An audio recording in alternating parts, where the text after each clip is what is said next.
Madalang people!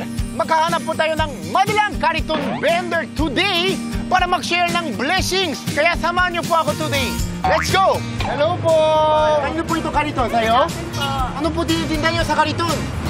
Ito lang po. Taga saan po kayo, nanay? Dito lang po sa baba. Sino po kasama niyo dyan, nay? Yung mga anak ko, Ano po trabaho ng asahan niyo po? tricycle driver. At gaano po kayo katagal nagtitinda ng kariton? Kailan lang, mga 3 buwan pa lang. Bakit naisip niyo po na magtinda sa kariton? Eh, ayaw ng anak ko na nangalakad. Pero kumusta po yung kita na yon? Eh, mahina. Isang araw, makano po kinikita niyo? 500 lang minsan. Dahil ang sipak nyo, meron po blessings mula sa Showtime. Ay, Makakatanggap po kayo ng 5,000 pesos! Meron po kayo ng 5,000! ay, salamat po. Maraming salamat sa Showtime. Ah. Sa binigay niyo. Laking tulong po. Magandang tanghali po sa inyo. Itong kariton po tay, sa inyo po yun? Sa may-ari ng bodega, tindero lang kami, tindero. Yung may-ari nito, taga Masbate din. Nagpakasakali akong magpunta dito para maghanap buhay. Makano kinikita mo isang araw, usually? Kikita ka rin mga 700. Sapat ba yun? Diskarte lang kasi ang asawa ko naman doon sa probinsya, nag-aalaga din siya ng baboy. Ano ba pinakamahirap na pinagdadaanan nyo na yon? Yung mga nakatira dito sa Manila? Minsan, pag magkasakit ka, wala kang pera. Dahil sa sipak nyo, may bless tayo ni Lord. So mula sa Showtime, makakatanggap po kayo ng 10,000 pesos! Salamat, sir, sa Showtime. Maraming salamat po. Saan nyo po ito gagamitin tayo? Nagpatayo ako ng kulungan ng baboy. Salamat po sa Showtime na kahit pa paano natulungan ako. Malaking bagay na to sa akin.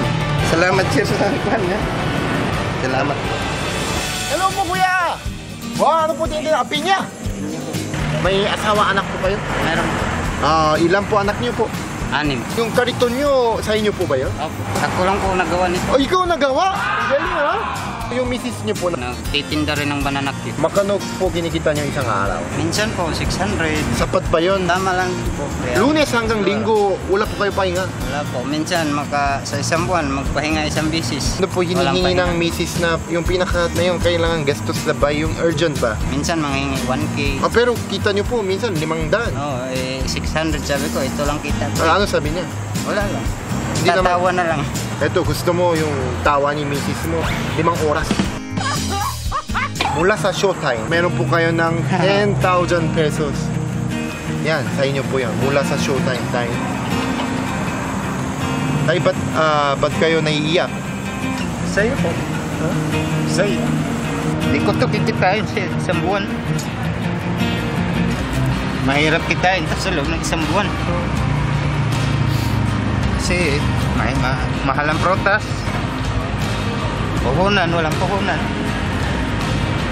Malaking bagay na rin ito, sir. Thank you po. Ang puhunan po, dagdag ko itong puhunan. Ngayon, meron po kayo Salamat po. 10 kulang ano man po. May plan talaga si Lord para sa'yo. Pwede ba ako, Hawk?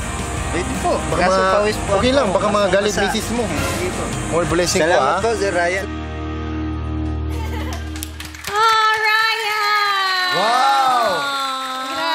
Grabe. Grabe. Saan ka naglibot, Ryan? Hindi, kasi iba-ibang location yon. Sa Muñoz, sa market. Yeah, iniikot kami, nakahanap kami talaga may nakbebenta, ginagamit ang kariton. Oo, malakas kasi yung ulang kahapon sa Maynila, kaya nahirapan ka siguro maghanap. Yes, no? kaya yung natuwa ko kay Kuya Roberto. yung huli. Nakbebenta ng pakwan, pinya, sa kariton niya. Grabe yung tuwang-tuwa sa natanggap niya yung 10,000 kasi never nangyari daw sa buhay niya. Tapos nung natanggap siya ng 10,000, grabe yung iyak niya. Parang hindi niya akalain na may mangyari nung araw na yun. Ganong kalaking blessings. 6 ang kanyang anak, di ba? Happy Father's Day. Siya yun, di ba? Yeah. Si ano yun, Kuya Ariel. Pero sobra sila natuwa yung nangyari sa kanila. Hindi nila akalain na meron pala blessings na makakatanggap mula sa Showtime. Yes. Thank you for being our chungsa, our angel, Ryan Bang.